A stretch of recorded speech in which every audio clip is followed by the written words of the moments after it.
सताए 3 गए, धन धर्म और वंश। ना मानो तो देख लो रावण कौरव कस।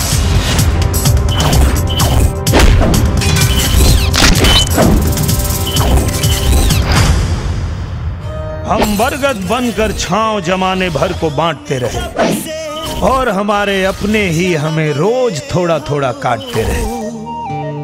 हमके पागल। अरे यार हम कहाँ देख रहे बाड़ी भाई, रोज तू ऑफिस में लेट होता रहा। कौन चक्कर वक्कर तो नाना है? कैसन चक्कर? भैया संभार के काहे कि जे इश्क में डूबेला ना फिर उगेला ना। अब रुकाला न बनले बनहाला सनम, दिल उड़ेला सजनिया त हम का करी। जे गरीब पे अत्याचार करेला वो हमारे हाथ से ना बचे। रोक ले अपन बुलडोजर नाता। वो दिन टीवी पे हम तार फाइट देख के फैन हो गई नी। रानी तोहरा के देख आँख बहके लागल, चहके लागल, मन सहके लागल। वैसा बात होके बहुत पसंद है ना। अचुम्मा का करी, भात और भतार से कबो मन ना भरेला। कि चुम्मा लेवे से पहिले गोरी नथुनिया तार लेवे दा। हमार फोटो हमरे की काहे दिखाता?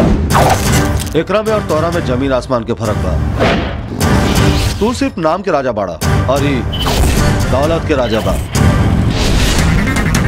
ए दीपक, तुम्हार औकात नहीं है कि तू हमारे भाई के नौकरी से निकाल सका। दीपक है हम, दीपक। अब तोहनी के ता बानर की तरह न चाहिए।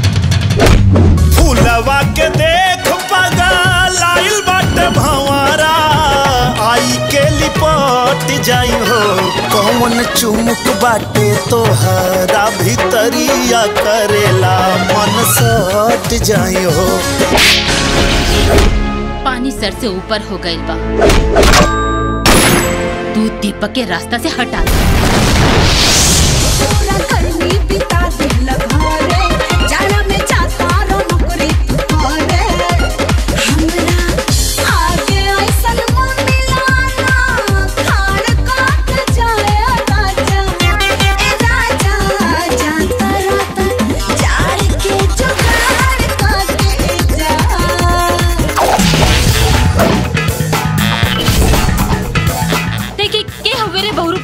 तू अपने पिछवाड़ा के पूरा ताकत लगा ला।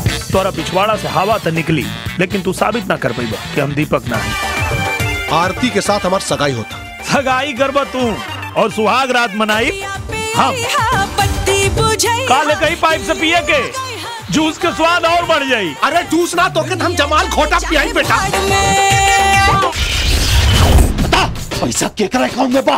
पैसा दीपक के बहन सोना के अकाउंट में डाल देनी। ओकरा अकाउंट में काहे डाल देले? वो हमरा के राखी बनले रहे तो हमार भाई ओखला के नाते कुछ फर्ज बनला कि ना? सूट दे देते, सोना के अंगूठी दे देते, एगो राखी के बदले में 800 करोड़ दे दिले। झुमका झुलनिया देहा देहा करा धनिया ओही नगीनिया के ना। खोलो हमार हाथ ते मर ही जे। अरे खोलो, अरे खोलो, अरे खोलो।